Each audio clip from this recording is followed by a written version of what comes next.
নইলে টাকা পয়সা বাড়ি গাড়ি দিয়ে এই ভবসমুদ্র পার হওয়া যাবে না। এই জন্য বলেছে যে যাবি যেদিন পার ঘাটাতে, কি দিবি তুই মাঝির হাতে, এই দাসের ধন সেই দাসে তোর হবে রে অসাল। এই জগতের ধন সম্পদ দিয়ে কিন্তু পার হওয়া যাবে না। পার হতে হলে হরিনাম, সাধু সঙ্গ, কৃষ্ণ নাম এই মাত্র চাই। সংসার জিনিতে আর কোনো বস্তু নাই। সাধু সঙ্গে থেকে যদি হরি ভজন করে এই দেবদুর্লভ মনুষ্য জনমটাকে যদি ধন্যাতি ধন্য করিতে পারি, তাহলেই আমাদের এই মানব জন্ম সার্থক হবে। নইলে এই মানব জন্ম বিফলে চলে যাবে। একমাত্র মানব জন্মেই ভগবানকে ডাকা যায়, অনন্য জন্মে কিন্তু ভগবানকে ডাকা যায় না। যেমন একটা গল্প আছে, একটি উপমা আছে। উপমাটি হলো কি, যে ভগবান একসময় 4টি প্রাণী সৃষ্টি করেছিল। প্রাণী 4টি কি কি সবাই একটু মনে রাখবেন।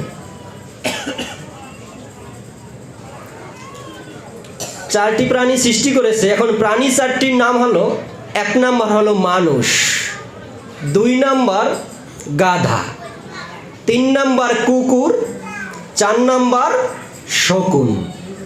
কি কি? মানুষ, গাধা, কুকুর, শকুন। প্রতিটা প্রাণীর গড়ে ভগবান 40 বছর করে আয়ু দিছে। কত বছর? 40 বছর। এখন এই 4টা যে প্রাণী, এই 4টা প্রাণীর মধ্যে বেশি বুদ্ধিমানকে? মানুষ। মানুষ ভাবলো একমাত্র মানব জন্মেই ভগবানকে ডাকা যায়, একমাত্র মানব জন্মেই সাধু সঙ্গ করা যায়, একমাত্র মানব জন্মেই ভগবানের সেবা করা যায়। কুকুর পারে একজোড়া ভগবানের চরণে তুলসী দিতে? এরকম এই প্রভুর মতো চামর ব্যঞ্জন করতে পারে না। তো মানব জন্মে একমাত্র ভগবানের সেবা করা যায়। মানুষ তো বুদ্ধিমান, তাই ভাবলো আমাকেও দিয়েছে 40 বছর আয়ু। তো ওই 4টা প্রাণীর, প্রতিটা প্রাণীর গড়ে ভগবান 40 বছর করে আয়ু দিয়েছিল। কত বছর করে? 40 বছর করে। প্রত্যেকটি প্রাণীর গড়ে ভগবান 40 বছর করে আয়ু দিয়েছে। এখন এই মানুষ তো বুদ্ধিমান, মানুষ ভাবলো আমাকেও দিয়েছে 40 বছর আয়ু, আর ওই 3টা প্রাণী ওদেরকেও দিয়েছে 40 বছর আয়ু। তো 40 বছরে 20 বছর যাবে আমার ঘুমাইতে ঘুমাইতেই। একমাত্র মানব জন্মেই ভগবানের সেবা করা যায়, একমাত্র মানব জন্মেই হরি ভজন করা যায়। অনন্য জন্মে যেহেতু ভগবানের সেবা করা যায় না, তো আমাকে দিয়েছে 40 বছর আয়ু, আর ওই 3টা প্রাণীকেও দিয়েছে 40 বছর আয়ু। 40 বছরের 20 বছর যাবে আমার ঘুমাইতে ঘুমাইতেই, আর বাকি 20 বছরে আমি ভগবানকে কতটুকু ডাকতে পারবো না। আমার আয়ুটা একটু বাড়াতে হবে। কি করা যায়? মানুষ চলে গেল ভগবানের কাছে। ভগবানের কাছে গিয়ে বলে, প্রভু একমাত্র মানব জন্মেই আপনাকে ডাকা যায়, একমাত্র মানব জন্মেই আপনার সেবা পূজা করা যায়। তো আমাকেও দিয়েছেন 40 বছর আয়ু, আর ওই 3টা প্রাণী ওদেরকেও দিয়েছেন 40 বছর আয়ু। যেহেতু এই মানব জন্মেই আপনাকে ডাকা যায়, তো 40 বছরের আয়ু দেখেন আমার 20 বছর যাবে ঘুমাতে ঘুমাইতে। তা আমি 20 বছর আমি আপনাকে কতটুকু ডাকতে পারবো প্রভু? আমার আয়ুটা যদি একটু বাড়িয়ে দিতেন, তাহলে আমি বেশি করে আপনার নামগুলো কীর্তন, আপনার সেবা পূজা করিতে পারতাম। ভগবানের কাছে দুঃখের কথা বলল, মনের কথা। তখন ভগবানও বলল যে দেখো, আমি যেটা আইন করি সেটার লঙ্ঘন করিতে পারি না, তবে তুমি যেহেতু আমার কাছে এসেছো, আমি তোমার একটু উপকার করতে পারি। তুমি আমার কাছে যেহেতু আমার শরণাপন্ন হয়েছো, আমি তোমার একটু উপকার করতে পারি। কি উপকার? ওই 3টা প্রাণী থেকে যদি তুমি আয়ু ধার করতে পারো, তাহলে তোমার আয়ু বাড়বে। নইলে বাবা আমার আর কিছু করার নাই। আমি তোমার এই উপকারটুক করতে পারি যে ওই 3টা প্রাণী থেকে যাদেরকেও 40 বছর করে আয়ু দিয়েছি, তাদের কাছ থেকে যদি তুমি আয়ু ধার করতে পারো তাহলে তোমার আয়ু বাড়বে, নইলে আমার আর কিছু করার নাই। তো মানুষ এই শুনে, ভগবানের কথা শুনে ভগবানকে প্রণামও করে চলে আসলো। মানুষ ও সবসময় ভাবে ওই 3টা প্রাণী, ওদের কাছ থেকে আমার আয়ু আনতে হবে, ধার করতে হবে। এখন দ্বিতীয় প্রাণী কোনটি? গাধা। মানুষ চলে গেল গাধার কাছে। গাধার কাছে গিয়ে বলে, হে ভাই গাধা, তুই তো সারা জীবন পরের মাল, পরের বস্তা টেনে যাবি। তুই চিনি টানিস না, লবণ টানিস, তুই নিজেও জানিস না। তুই নিজেও জানিস না, চিনি টানিস না, লবণ টানিস। তো দেখ, তোকেও দিয়েছে 40 বছর আয়ু, আমাকেও দিয়েছে 40 বছর আয়ু। একমাত্র মানব জন্মে এই গোবিন্দ ভজন করা যায়, ভগবানকে ডাকা যায়, ভগবানের সেবা পূজা করা যায়। আর তুই যে দেহ পেয়েছিস, সারা জীবন তো পরের মাল বস্তা টেনে যাবি, চিনি টানিস না, লবণ টানিস, তা তুই নিজেও উপলব্ধি নেই তোর। তো তোর থেকে যদি আমাকে কিছু আয়ু ধার দিস, তোর তাড়াতাড়ি গাধার জন্ম চলে যাবে। তুই মানব জন্ম পেয়ে সাধু সঙ্গ করে তুই অন্তিমে ভগবত ধামে যেতে পারবি। যখন এই কথা বলেছে তখন গাধার চৈতন্য ফিরেছে শুনে, আসলে তো কথাটা ঠিক বলেছে। আমার গাধার জন্ম পেয়ে পরের মাল চিনি টানি না, লবণ টানি, নিজেও জানি না।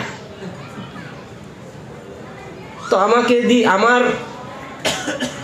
কে দিয়েছে 40 বছর আয়ু, তো আমার থেকে যদি ওকে কিছু আয়ু ধার দেই তাহলে আমার তাড়াতাড়ি গাধার জন্ম চলে যাবে। আমি মানব জন্ম পেয়ে সাধু সঙ্গ করে আমি অন্তিমে ভগবত ধামে, ভগবানের কাছে ফিরে যেতে পারবো। চৈতন্য ফিরেছে গাধা। তো এই চৈতন্য ফেরার পরে গাধা ওই মানুষকে 20 বছর আয়ু ধার দিল। মানুষের ছিল 40, গাধা দিল 20, হলো কত? 60। মানুষ ভাবতে আছে প্রাণী যেহেতু আরো দুটো আছে, তাদের কাছে একটু যাই, 60 বছর তো কেবল হলো। তৃতীয় প্রাণী কোনটি? কুকুর। মানুষ চলে গেল কুকুরের কাছে, দেখে কি একটা বাড়ির ভিতরে পাহারা দিচ্ছে। তো মানুষ গিয়ে এই কুকুরকে বলল, হে ভাই কুকুর, তুই তো সারা জীবন পাহারা দিয়ে যাবি পরের বাড়ি, তোর জন্মে আর হরি ভজন হবে না, কেননা পশু জন্মে কখনো গোবিন্দ ভজন হয় না। তো তুই তো সারা জীবন পরের বাড়ি পাহারা দিয়ে যাবি, তোর পরের বাড়ি পাহারা দিয়ে কি লাভ? তো তোর থেকে যদি আমাকে কিছু আয়ু ধার দিস, তোর তাড়াতাড়ি কুকুরের জন্ম চলে যাবে, তুই মানব জন্ম পেয়ে গোবিন্দ ভজন করে তুই অন্তিমে গোলক ধামে যেতে পারবি। যখন এই কথা বলেছে কুকুরের চৈতন্য ফিরে গেছে। আরে কথাটা তো ঠিক বলেছে, আমার কুকুরের জন্ম দিয়ে কি লাভ, পরের বাড়ি পাহারা দেই। তো এর থেকে যদি আমি তাড়াতাড়ি করে যদি মানব জন্ম পাই, তাহলে আমি রাধা গোবিন্দের ভজনা করে আমি অন্তিমে ভগবত ধামে যেতে, গোলক ধামে যেতে পারবো। এই বলে কুকুরও 20 বছর দিল, হলো কত? 80। মানুষ ভাবতে আছে 80 বছর তো হলো, প্রাণী যেহেতু আর একটা আছে সৎ পুরাই নেই। প্রাণী যেহেতু আর একটা আছে সৎ 100 পূরণ করেই নেই। 80 বছর পেয়েছে, তারপর লালসা যায় না। কথায় আছে না, জীবের প্রাণ পাখি চলে যায় কিন্তু লালসা তো যায় না। দেহ থেকে প্রাণ পাখি চলে যাবে, কিন্তু আমাদের এই দেহের আশা, কামনা, বাসনা, দুর্বাসনা নিগুরুতস্য, আমাদের কামনা বাসনা কখনো পুরায় না। যদি কারো একটু টিনের ঘর থাকে, সে ভাবে একটু বিল্ডিং হলে ভালো হতো, ভাবে না? যদি কারো টিনের ঘর থাকে সে ভাবে একটু বিল্ডিং হলে ভালো হতো, হয়ে গেল বিল্ডিং, একতলা করলো, না একতলায় হবে না, একটু দোতলা করলে ভালো হবে, করলো দোতলা। এখন ভাবে যে না, পাঁচতলা করলে একটু ভাড়াও দেওয়া যাবে, পাঁচতলা করলে একটু ভাড়াও দেওয়া যাবে, যতবারে তালা ততবারে জ্বালা। তো জীবের প্রাণ পাখি চলে যায়, কিন্তু লালসা তো যায় না। ওর 80 বছর হয়েছে, তারপরও ভাবে যে আরেকটা প্রাণী যেহেতু আছে, ওর কাছে গিয়ে সৎ পুরিয়ে নেই। এখন চতুর্থ প্রাণী কোনটি? শকুন। শকুন পাবে কোথায়? নদীর কূলে, নদীর কিনারে দেখবেন 2 হাঁটু আর মাথা একখানে করে জিমাইতে আসে। কি জন্য জিমায় জানেন? শকুনের আহারের জন্য। নদী দিয়ে অখাদ্য কুখাদ্য পচা মরা মাংস ভেসে আসবে, মরা পচা দুর্গন্ধযুক্ত, ওই আহারের জন্য জিমাচ্ছে, বসে বসে অপেক্ষা করছে কখন ভাসতে ভাসতে একটা আহার আসবে, ওই আহারের জন্য অপেক্ষায় আছে। তোর কাছে গিয়েছে মানুষ, গিয়ে বলে, দেখ রে ভাই, এমন একটা দেহ পেয়েছিস, খাবার খাচ্ছিস অখাদ্য কুখাদ্য, আর তোকেও দিয়েছে ভগবান 40 বছর আয়ু, আমাকেও দিয়েছে 40 বছর আয়ু, তোর জন্মে কখনো হরি ভজন কৃষ্ণ ভজন করা হবে না, একমাত্র মানব জন্মেই ভগবানের সেবা করা যায়, একমাত্র মানব জন্মেই হয় গোবিন্দ ভজন, তাই মানব সৃষ্টি করেছেন নিরঞ্জন। ভগবানের আর এক নাম কি? নিরঞ্জন। তো দেখ, তোর জন্মে কৃষ্ণ ভজন হবে না, তোর এই সারা জীবন অখাদ্য কুখাদ্য খেয়েই যেতে হবে।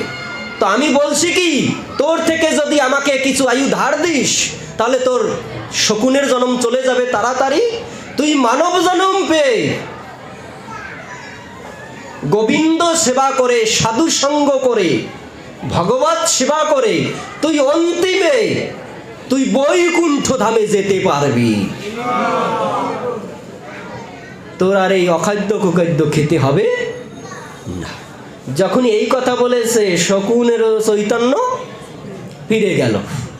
শকুনও 20 বছর আয়ু তাকে দিয়ে দিল। হলো কত এবার আয়ু? 80 আর 20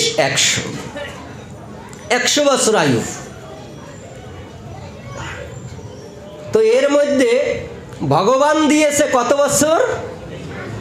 40 বছর আয়ু। এই 40 বছরেই দেখবেন গায়ে জোর থাকে, থাকে না?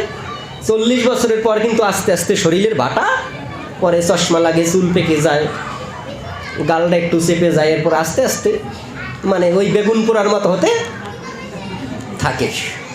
তো গৌর হরি বল এখন এভাবে হয়। তো এই দেখেন, কেহ যদি 40 বছরের আগে, এই জন্য আমাদের যা কিছু করতে হবে ওই 40 বছরের আগে করতে হবে। 40 বছরের আগে কেউ যদি টাকা পয়সা ইনকাম করে ব্যাংকে জমা রাখে, শেষ বয়সে কিন্তু সে বসে বসে খেতে পারবে। আর যদি টাকা পয়সা ইনকাম করে না রাখে, শেষ বয়সেও তার মাঠে ঘাটে কাজ করে খেতে হবে। আর যদি টাকা পয়সা ইনকাম করে ব্যাংক ব্যালেন্স করে রাখে, তাহলে শেষ বয়সে কাজ না করলেও চলবে। তো এই জন্য বাবা, যা কিছু করার ওই 40 বছরের আগেই করতে হবে। হরি ভজন করেন আর টাকা পয়সার চাকরি করেন, এই 40 বছর আগেই গায়ে জোর থাকে। এখন এই জন্য দেখছেন সব ইস্কন ভক্ত কিন্তু অল্প বয়স থেকে সবাই কৃষ্ণ ভক্ত। এরা বুঝতে পারছে যা কিছু করার ওই 40 বছরের আগেই করে রাখতে হবে। এখন তো গায়ে জোর আছে, কিন্তু 40 বছরের পর তো আর তেমন বেশি করতে পারবো না। এখন একমালা জপ আমাদের 7 থেকে 10 মিনিটে হয়ে যায়, আর ওই শেষ বয়সে একমালা জপ করতে ঘন্টা আড়াই লাগবে, 2-2.5 ঘন্টা লাগবে। ওই 2.5 ঘন্টার 2.25 ঘন্টা, 2 ঘন্টা খুল্লুর খুল্লুর খালি কাজবেই। 2 ঘন্টা 2.25 ঘন্টা খুল্লুর খুল্লুর কাজতে কাজতেই যাবে। আর এখন লাগবে কয় মিনিট? 7 থেকে 10 মিনিট এক মালা জপ করতে। তো এই জন্য যা কিছু করার আমাদের এই 40 বছরের আগেই করতে হবে। এখনকার মানুষ হয়তো বিবাহ করে 18, 20, 25 বছর বয়সে। আগের মানুষ বিবাহ করত 30, 35, 40 বছর বয়সে। তো ওই 40 বছরে যখন বিবাহ করে 40 বছরে, তো 40 বছরে বিবাহ করার পরে ওই যে সংসারের প্রতি একটা গাধার খাটনি। 40 বছর বয়সে আয়ু কার থেকে দাঁড় করে আনছিল? গাধার কাছ থেকে। তো ওই 40 বছর বয়সে সংসারে গাধার মতো পরিশ্রম করতে হয়।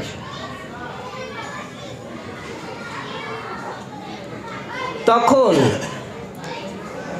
40 বছরে কার থেকে আয়ু দাঁড় করে আনছিল? গাধার কাছ থেকে। আর তখন গাধার মতো পরিশ্রম করতে কষ্ট হয় না। কেন হয় না জানেন? নূতন বউ পাইলে পাগলেও দৌড়াইতে থাকে। তখন গাধার মতো পরিশ্রম করতে অত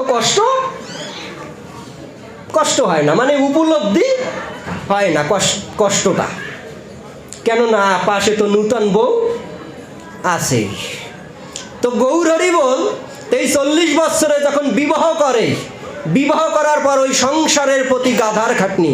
শাস্ত্রে বলেছে মানুষ খুন করিয়াও জেলে গেলে আবার জামিন পায়, কিন্তু সংসার জেলে একবার গেলে জামিন নাহি পায়।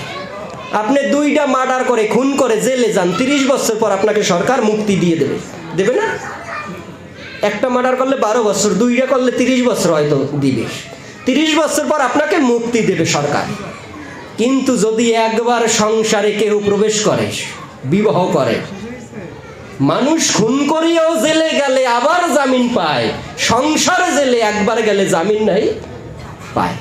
সংসার জেলে যদি একবার যায় সে কখনো জামিন পায় না। 95 বছর বয়সেও বলে আরে নাতি বউটার মুখটা একটু দেখে যেতে পারতাম, বলে না? ওই নাতিটার জন্য বা ছেলের জন্য একটু ওই ভালো জমিটা ক্রয় করে রেখে যেতে পারতাম, তাই ওরা একটু ভবিষ্যতে ভালো হতো। সংসারের বাসনা দুর্বাসনা। তো গৌর হরি বল, এই 40 বছর বয়সে বিবাহ করার পরে 60 বছর পর্যন্ত গাধার মতো পরিশ্রম করবে। আর সংসারে 40 বছরে বিবাহ করার পরে ছেলে সন্তান হয়।